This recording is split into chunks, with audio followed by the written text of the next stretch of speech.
హైదరాబాద్ లో బీఆర్ఎస్ కార్యాలయానికి కారు చౌకగా భూములు కేటాయింపు అంశానికి సంబంధించి కోర్టు దృష్టికి పిటిషనర్ తీసుకెళ్లారు. మాజీ సీఎం కేసీఆర్ తో పాటు ప్రభుత్వం కౌంటర్ దాఖలు చేయాలనే ఆదేశం. మొత్తానికి బీఆర్ఎస్ పార్టీ కార్యాలయాలకు భూ కేటాయింపులపై హైకోర్టులో విచారణ జరిగింది. హైదరాబాద్ తో పాటు జిల్లాల్లో బీఆర్ఎస్ పార్టీ కార్యాలయాల కోసం చాలా చౌకగా భూముల అమ్మకాలు చేశారని పిటిషనర్ అభ్యంతరం వ్యక్తం చేశారు. 500 కోట్ల రూపాయల విలువైన భూమిని 5 కోట్లకు కేటాయించారని వాదనలు వినిపించారు. 2022 నుంచి ప్రతివాది కేసీఆర్ కౌంటర్ దాఖలు చేయలేదని కోర్టు దృష్టికి తీసుకెళ్లారు.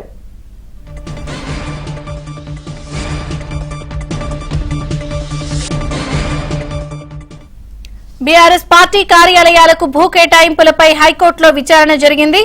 మరిన్ని వివరాలు మా ప్రతినిధి ప్రవీణ్ అందిస్తారు. ప్రవీణ్, జిల్లాలతో పాటు హైదరాబాద్ లో బీఆర్ఎస్ పార్టీకి సంబంధించినటువంటి కార్యాలయాలకు అధికారంలో ఉన్నటువంటి సమయంలో భూ కేటాయింపులను తప్పుపడుతూ కూడా తెలంగాణ హైకోర్టులో 2022లో పిటిషన్ దాఖలు చేశారు. దానిపైన మరోసారి ఈ రోజు విచారణకు వచ్చింది. 2022 నుంచి కూడా ఇప్పటి వరకు ప్రతివాదిగా ఉన్నటువంటి మాజీ సీఎం కేసీఆర్ తను అంటే వ్యక్తిగతంగా కౌంటర్ దాఖలు చేయలేదనేటువంటి అంశాన్ని కూడా కోర్టు దృష్టికి కూడా తీసుకురావడం జరిగింది. మరోవైపు ప్రభుత్వం కూడా కౌంటర్ దాఖలు చేయడాన్ని తెలంగాణ హైకోర్టు తప్పుపట్టింది.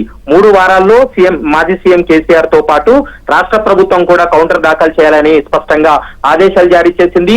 మరోవైపు 500 కోట్ల విలువైనటువంటి భూమిని కేవలం 5 కోట్లకు మాత్రమే భూమిని కేటాయింపులు జరిగాయని, ఇందులో ఖచ్చితంగా ప్రజాధనం దుర్వినియోగమైంది, పబ్లిక్ ప్రాపర్టీని దుర్వినియోగం చేశారనేటువంటి అంశాన్ని కూడా పిటిషనర్ తరపు న్యాయవాది చిక్కుడు ప్రభాకర్ కూడా కోర్టులో తన వాదనలు కూడా వినిపించడం జరిగింది. గజం 100 రూపాయలకు మాత్రమే కేటాయింపులు జరిగినట్లు కూడా కోర్టు దృష్టికి కూడా తీసుకురావడం జరిగింది. దీంతో పూర్తి స్థాయిలో కౌంటర్ దాఖలు చేయాలంటూ కూడా మాజీ సీఎం కేసీఆర్ తో పాటు రాష్ట్ర ప్రభుత్వాన్ని ఆదేశాలు జారీ చేసింది. ఇక విచారణలో భాగంగా గత నెల 25వ తారీఖున సుప్రీంకోర్టు ఒక జడ్జిమెంట్ ఇచ్చింది. జర్నలిస్టులకు, జడ్జిలకు, మరోవైపు అధికారులకు కేటాయించినటువంటి భూములను నిలిపివేస్తూ కూడా సుప్రీంకోర్టు జడ్జిమెంట్ ఇచ్చింది. ఆ జడ్జిమెంట్ ని మరోసారి తెలంగాణ హైకోర్టులో కూడా పిటిషనర్ తరఫు న్యాయవాది కోర్టు చేసినటువంటి పరిస్థితి కనపడుతుంది. 3 వారాల తర్వాత ఇరు కౌంటర్లు దాఖలైన తర్వాత దానిపైన వాదనలు కొనసాగేటువంటి అవకాశం అయితే స్పష్టంగా కనపడుతుంది. కేవలం హైదరాబాద్ లో పార్టీ కార్యాలయంతో పాటు జిల్లాల్లో కూడా పార్టీ కార్యాలయాల కోసం భూ కేటాయింపులు ఏవైతే ఉన్నాయో వాటన్నిటిపైన కూడా అభ్యంతరం వ్యక్తం చేశారు. కాబట్టి మాజీ సీఎం కేసీఆర్ కౌంటర్ తర్వాత దీనిపైన వాదనలు కొనసాగిస్తామంటూ కూడా పిటిషనర్ కూడా స్పష్టం చేసినటువంటి పరిస్థితి ఉంది. కాబట్టి తదుపరి విచారణ 3 వారాలకు వాయిదా వేసినటువంటి పరిస్థితి అయితే కనపడుతుంది.